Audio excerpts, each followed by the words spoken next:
Mas eu gosto muito de tudo aí que você falou já, em pouquíssimo tempo já falo, mano, que da hora, porque realmente alinha-se muito o seu podcast com o nosso nesse sentido de você ver que tem todo um conceito, inclusive do seu nome, que você já disse aqui, que amarra tudo, assim. Você pensou muito artisticamente em termos de luz, de nome, de quem são as pessoas que você leva pro seu podcast, do papo ser na sua casa, então também tem um negócio da pessoa falar... E quando eu era sozinho, eu criava uma intimidade ainda maior, porque aí fica uma loucura mesmo, mano.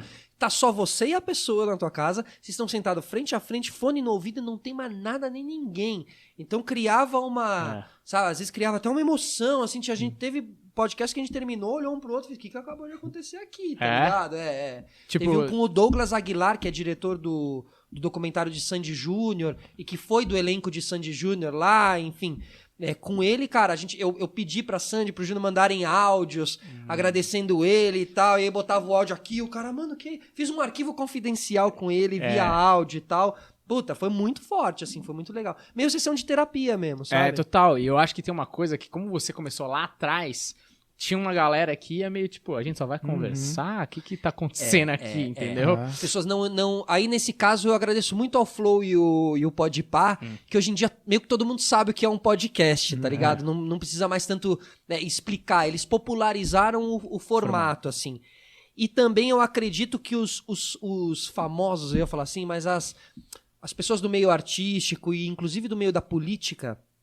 principalmente, estão começando a entender que o podcast é uma nova plataforma, é uma plataforma independente, então você está saindo dos canais e pode ir lá e ficar 2 horas mostrando quem você é, mostrando seu trabalho, a profundidade do seu trabalho, se é um rapper, falar de onde você veio, sabe, você é um político, falar qual é mesmo, 2 horas ali. Espaço, né? Espaço, e falando de um jeito bem, você tá vendo político de uma maneira que você não vê. No horário Humaniza, eleitoral você né? não vai ver. Humaniza, exatamente. Uma propaganda gratuita, né? De você. De Quantas 2 horas, assessorias, as assessorias, malas, ainda estão entendendo isso.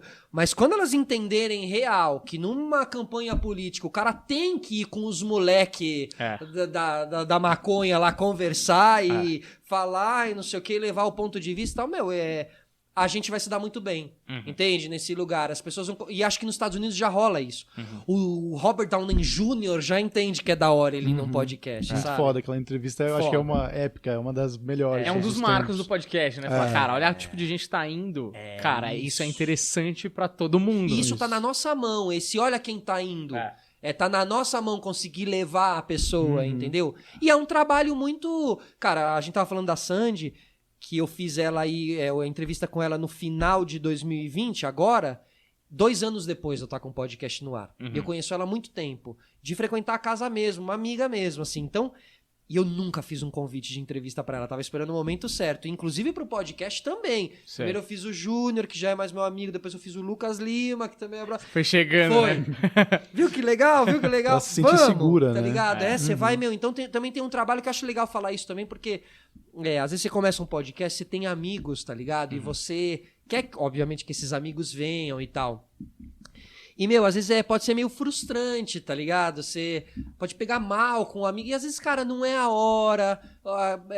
Sabe? Eu fui entendendo que um convidado puxa o outro também. Então tinha pessoas que eu queria convidar, que são fodas da TV. Aí eu convidei, a pessoa ia dando uma enrolada, ia me jogando mais pra frente e tal. Mas depois que veio numa sequência... Mion e Cortella, sabe? Aí abriu a porta ali. Então você vai sentindo que também, né? Você vai construindo esse... Né? É isso, É uma né, rede, cara? né? Um vai conectando com o outro. O Bial se construiu assim, esses caras também foram a construir. A gente tá muito no começo, né, cara? A gente tá ainda há 2 anos, sabe? Eu acho que ainda tem saltos muito grandes pra dar. Tem muita gente que eu tento me conectar que eu não consigo. A gente também. Muita, velho, muita, tá ligado? Eu acho que também é outra coisa legal de falar, assim... Às vezes pode acontecer com a gente, né? Eu sei que também tem gente que pega mal porque tentou conectar e aí você não viu e não sei o quê. Mas eu digo por experiência própria. Às vezes não era o momento ali, calma. Respeite o tempo, tá ligado? Respeite o tempo, mano. Vai dar bom, Ainda assim. mais pra um cara que tá fazendo há 2 anos e a gente dobrou a dose de ansiolítico nos últimos 6. Mas é muito bom ouvir isso, que é um cara que tem passo a passo. A É paciência. muito Cara, o consciente. Benjamin Bach fala isso das entrevistas com o Adriano, aquelas grandes que ele consegue. Ele diz que ele fez um churrasco com o Adriano pessoalmente e nem comentou. Ah.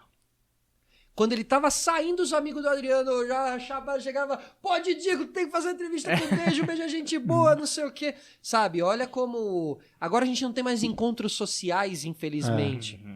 Mas isso também abre muita porta, mano. Chega no barzinho, que um cara tá fazendo show, aí tá lá o outro, aí você chega, fala, pô, tem um podcast, vai lá. Isso bloqueou um pouco também pra gente fazer a agenda. O network, né? Mas, ó, agora, sendo advogado do diabo, vou jogar duas, uma de cada vez. Ao Patino. Mas porque, assim, eu concordo com tudo que vocês falaram e a minha preocupação é bem parecida com a sua. O Daniel já sabe, obviamente, porque a gente discute isso direto. Mas é aquilo, né? A partir do momento que a gente entrou no jogo, a gente tem ali que também sustentar. Pra também, né? Enfim, ganhar o dinheiro e fazer a coisa acontecer e tal. E aí, por exemplo, primeira coisa. Agora, com essa popularização do podcast, e aí eu não tô jogando se é bom ou se é ruim, eu vou jogar aqui na roda. Tá. Perde-se um pouco dessa coisa do papo informal. Porque antigamente o cara ia sem saber muito o que era, pô, na tua casa, na penumbra, com o fone fechado aqui, o cara esquecia que tava sendo filmado. Foi surpreendido. Hoje em dia, o cara, mano, eu vou no podcast, o cara Se já arruma, prepara se o maquia. corte. Total. Não, o que eu vou falar pro corte, velho? Pro meu corte bombar, tá ligado? Qual polêmica eu levo hoje? Exatamente. O cara já manda, ó, essa aqui é pro corte, hein, né? Não prejudica um pouco Pra caralho. a dinâmica tá do fudido bagulho? já tudo, assim. O meio do podcast já... Já acabou, nem começou. Eu fui no Arthur Petri lá e eu falei, cara, eu acho que a gente viu aí um momento muito especial do podcast, realmente, esse momento onde não tinha explodido tanto, porque você não precisava cumprir tantas leizinhas. Porque agora criou um monte de lei. E às vezes eu me vi virando agenda da semana. Arte da agenda da semana. Era algo que eu não fazia, agora eu faço, tá ligado? Então, assim, eu também play the game, eu sou um cara, inclusive, competitivo, assim, eu acho super legal, é o que me move também, assim, então eu controlo o que pode ser mal pra minha saúde mental, nesse rolê, nessa corrida pelo pote de ouro, e aonde eu consigo jogar o jogo e competir, jogar, competição num lugar legal, né, falando competição num lugar legal, assim. Pra você se aprimorar, né? Independente dos outros, você tá melhor. Isso, exatamente. Mas, cara, realmente talvez essa coisa da pessoa ser surpreendida pelo podcast, dela ir de uma maneira mais genuína, talvez sim, a gente esteja perdendo, realmente. Eu acho que o podcast vai caminhar cada vez mais para o programa de entrevistas do meio artístico. É lá onde eu dou minhas entrevistas. Porque a rádio também, eu faço rádio, cara, a rádio, mano... Não sei se o artista se empolga tanto hoje em dia de ir numa rádio. Mas, pô, se empolga de ir no podcast. Eu fui lá no Flow, fiquei empolgado no dia de ir no Flow, tá ligado? Você fala, De pô, especial. no Flow, de especial, muita gente vai ver. Deixa eu levar ali, deixa eu ir bem e tal. Até de physique, de cortar o cabelo, sabe? De tipo não ir no comer jogo. a pizza uma semana, sabe? Umas coisas assim. Tipo mesmo. Mas, cara, eu acho que realmente o que eu queria falar é que, assim, você falou um pouco da questão da monetização, né?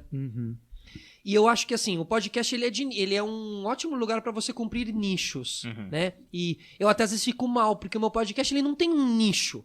Eu não consegui construir um nicho porque eu me considero um cara bem plural, então eu não queria fechar num nicho. Então eu quero trazer os nichos pra cá. Acaba sendo limitante também, né? Você exatamente, por você não ter um nicho... Justamente você não tem... Então as pessoas meio não sabem pra qual linha. Então às vezes é até um processo mais difícil. Porém, se você tem um grande podcast de um nicho, você vai atingir coisas muito legais, cara. Isso pode te render uma grana. Então, assim, você não precisa ser o maior podcast dos podcasts. Você pode ser o maior podcast dos pets. A Pedigree, ela não vai buscar o Flow, ela vai buscar você. Entende? Então, assim, estratégia, né? Tipo assim, você pensar, você olhar... Cara, olha, eu stalkeava. Eu abri o YouTube e o Spotify e abria podcasts, últimas 24 horas. E começava a ver quais eram os podcasts. E começava a ver pra onde não estavam indo pra talvez eu achar um buraco ali pra ir.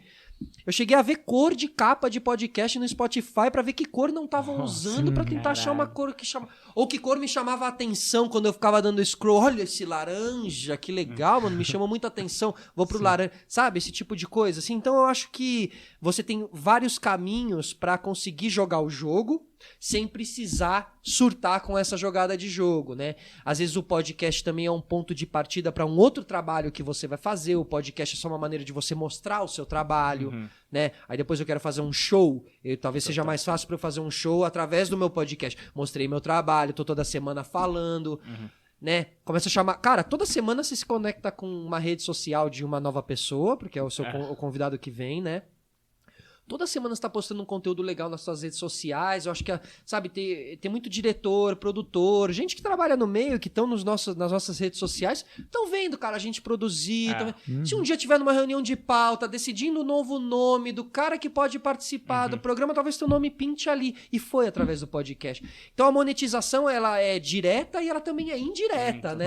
Salve, salve, rapaziada. Felipe Solari falando. Acabou de assistir o nosso corte, né? Eu sei. Ó, é o seguinte, se você gostou, quer assistir a entrevista completa, cola lá no canal Planeta Podcast, se inscreve, porque toda semana tem entrevista muito da hora por aqui. Valeu!